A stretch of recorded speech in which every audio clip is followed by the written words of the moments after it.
heard my squad leader, Sergeant, he pretty much said, "Everybody okay?" And I'm like, everybody was responding. I'm like, "Hey, I'm hit, I'm hit." I was conscious until I got to the bird, first on Whiston, and didn't wake up until it was Germany. My mom received a phone call when they picked up. They got like, "Yeah, your son is in a really severe condition." My brother's the one that received a second phone call saying, "Hey, we just amputated his left leg." And that was like a big thing for my family. And then about a couple hours later, or a day after that, they called him saying, "Hey, we just amputated the other leg too." I met Luis from when he was at Walter Reed. I had known about his injuries just due to the fact that I was working with the Marine Corps liaison, helping family members that come wounded. When I did actually get to see him in his shorties, we were at Subway on base, and he actually came up to me to show me that he was actually walking. I was determined to help him start walking more. When I go to my parents' house, it's really difficult because people had to carry me inside, and then my dad has a 2-story house, and the main bathroom pretty much is upstairs. So people had to carry me from 5 flights of stairs at the entry of the house, and then it's about another 13 up to the 2nd floor. We're trying to find housing out in town. Some doorways don't fit, and there's not, you know, a handicap accessible bathroom like the rails and getting closer to the sink. They're trying to transfer myself from the wheelchair to the chair. It's like it's unstable trying to just maneuver myself into it, and I did fall once, so it's really challenging nowadays.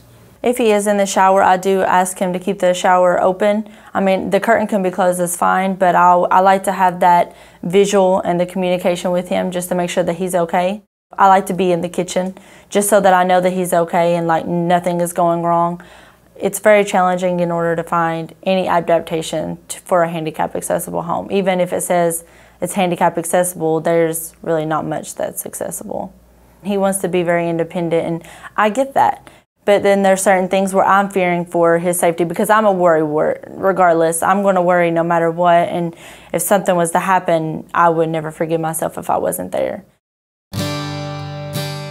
Well, I can see in pretty much getting this home is I'll be able to be more dependent on myself, be able to help her out, do laundry, cook the meals, do the dishes and all that.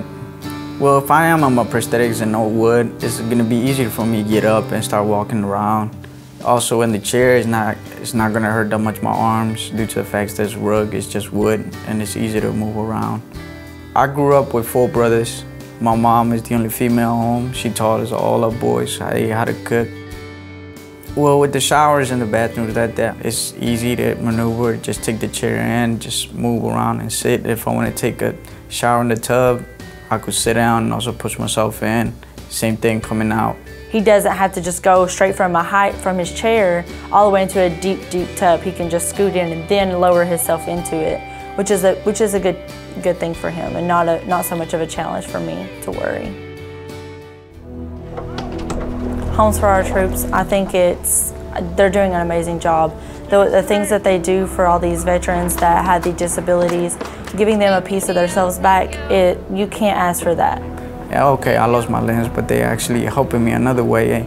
You're going to be able to be independent yourself and go to school or find a job and keep on going, and knowing that, hey, you still got a home and not have to worry about a mortgage. Basically, it's what we stand for. It's America. It's bringing our country together and bringing people who don't even know each other closer together, and it just brings a sense of safety, just due to the fact that someone cares so much for a stranger that they give out a helping hand.